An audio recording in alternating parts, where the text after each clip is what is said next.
Bernard Blier voit le jour en Argentine, où son père Jules Blier, biologiste à l'Institut Pasteur, est alors en mission. De retour en France, la famille Blier s'installe à Paris où Bernard suit sans enthousiasme une scolarité au lycée Condorcet. Abandonnant petit à petit ses études, il commence à prendre des cours de théâtre en 1931. Il se produit pour la première fois sur scène en 1934 à La Ciotat devant une salle à moitié pleine, pour un cachet de 50 francs. Ensuite, il s'inscrit au conservatoire, à Paris, où il intègre la classe de Louis Jouvet. Après 3 échecs, il est enfin reçu en 1937. C'est au conservatoire qu'il fait la rencontre de 2 grandes personnalités qui resteront ses amis, François Perrier et Gérard Houry.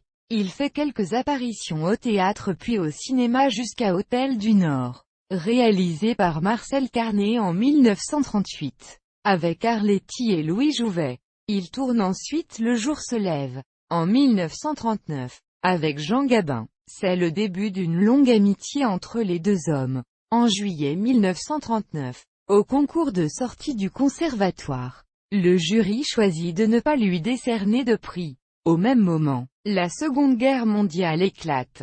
Mobilisé, il se retrouve 2e classe dans un régiment d'infanterie à Mayenne. Il passe son temps à écrire des lettres pleines de désarroi. À la suite de l'invasion du 10 mai 1940, il est fait prisonnier. Il sera interné dans un camp en Autriche, le Stalag XVI-A. Il entame malgré lui une spectaculaire cure d'amaigrissement.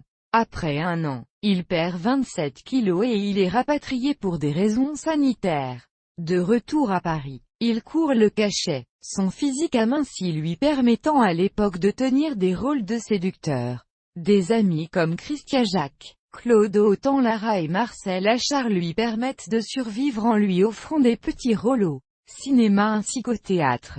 Il accède bientôt à des rôles de premier plan et devient rapidement un acteur familier du cinéma français. À la Libération, il continue d'enchaîner film sur film et, chaque soir, il se produit au théâtre et fait des interventions à la radio.